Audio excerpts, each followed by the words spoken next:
तो प्राथमिकता से इन्वेस्टमेंट पे चले जाते हैं। जैसे समझें, लेकिन ज़िंदगी में वर्कआउट को शामिल करना बहुत ज़रूरी है। और वर्कआउट होगा तो सेहत होगी, सेहत होगी तो आप तमाम सारे जो जिम्मेदारियां हैं, जो उत्तरदायित्व है, वो सारे उत्तरदायित्व आप बेहतर ढंग से निभा पाएंगे। और वही 24 घंटे आपके पास भी हैं, वही सबके पास है। अच्छा स्वामी जी, आप अक्सर ये कहते हैं कि शरीर को अगर सही तरीके से ऑक्सीजन मिले तो कैंसर होने का खतरा तो अपने आप कम हो जाता है। लेकिन सवाल ये है कि सांस लेने का तरीका वही एक है जिससे सब लेते हैं। अब उसमें सही तरीके से ऑक्सीजन मिलने का मतलब क्या होता है, एक बात तो ये। और साफ हवा, ये भी एक बहुत बड़ा मसला सबके लिए, क्योंकि हर तरफ पोल्यूशन बहुत ज़्यादा है। तो स्वामी जी, योग प्राणायाम के साथ साथ ज़रा बताइए कि सही मात्रा में ऑक्सीजन, कितनी ऑक्सीजन होती है, और पोल्यूशन का फिर क्या इलाज है?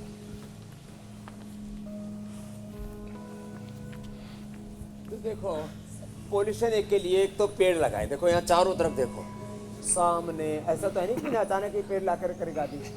सामने मेरे दाएं बाएं पीछे इधर देखो, ये चीकू के पेड़ लगे हैं, आम के पेड़ लगे हैं, बेल के पेड़ लगे हैं।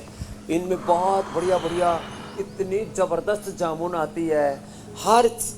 तो ये हमने आने से पहले कम से कम यहाँ 1000 पेड़ लगा दिए, आम से लेकर के अलग अलग फलदार और छायादार वृक्षों से लेकर के, बेल से लेकर के सब लगा दिए। चलो मुंडू का आसन करो। और एक बात ये कहना चाहता हूँ कि भाई अपने घर में कम से कम गिलोय, तुलसी, नीम, हल्दी, कुछ जड़ी बूटियाँ, पेड़ पौधे, वनस्पतियाँ, ये पौधे ज़रूर लगाने चाहिए। इससे एक तो घर की पूरी नेगेटिव एनर्जी, सारे टॉक्सिन्स, ऑक्सीडेंट्स, सारे चारों तरफ से जो रेडिएशन, अलग अलग प्रकार के पोल्यूशंस, एलोवेरा सारे पोल्यूशन को खींच लेता है। एलोवेरा जैसे उत्तर भारत में तो ये बावड़ापन करते हैं हम लोग, नया घर बनाते हैं तो क्या लगाते हैं, सामरिक जूता लटका देते हैं और घड़ा टांग के।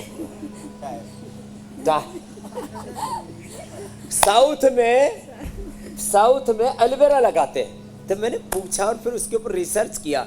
एलोवेरा सारी नेगेटिव एनर्जी को शक कर लेता है। एलोवेरा है, तुलसी है, गिलोय है, ये सारे वातावरण के जहर को पी करके, जैसे शिव जी ने जहर पिया और अमृत दिया, तो इसलिए अमृता का नाम अमृता है, गिलोय का नाम अमृता। एलोवेरा ये सब सृष्टि का जहर पी के हमें अमृत देते हैं। तो घर में कम से कम गमलों में जड़ी बूटियां लगा ले, थोड़ा जिनके पास घर आंगन है वो ऐसे पेड़ पौधे लगा ले, फिर उसके ऊपर इतने पंछी आते हैं और इतने पॉजिटिव वाइब्स आती हैं साहब, उसका कोई जवाब नहीं। मंडूकासन से गोमुखासन तक तो ये करना है। और फिर भी किसी को भाई गड़बड़ हो जाए तो फिर डेयरी प्रोडक्ट्स, सभी प्रकार के अनाज, नमक, हाँ समुद्री नमक, सफ़ेद नमक, सफ़ेद चीनी, सफ़ेद ये जो तेल लेते हैं ना जिसमें कोई टेस्ट नहीं है, कोई कलर नहीं है, ये सारे सफ़ेद जहर हम आजकल रोज़ बता रहे हैं। और ये सब बंद करके फिर आपको सुबह सुबह अंकुरित लेने चाहिए। फिर ये वीट ग्रास, एलोवेरा, गोधन, अर्क, वीट ग्रास, एलोवेरा, गिलोय, तुलसी, नीम, हल्दी आदि। पेट का कैंसर है तो सर्वकल्प और कायाकल्प। यूट्रस का कैंसर है तो फिर उसमें दशमूल, और फेफड़े का कैंसर है तो फिर सासारी, दिमाग का कैंसर है तो मेदाक्वाथे, साथ में ओडा लेना चाहिए। तो एंटी कैंसरस जो काढ़ा है ये पी लिया करें। और अब तो हमने बहुत ईजी कर दिया, पहले तो हमें हीरक भस्म, स्वर्ण वसंत, मालती, शिला सिंदूर, मोती पिष्टी, फिर बुद्धि वाटिका, काचनार, कई चीज़ें देनी पड़ती है। तब तो सिस्टोग्रिट और ये सिस्टोग्रिट डायमंड, ओ हो बहुत ज़बरदस्त है, ओरोग्रिट।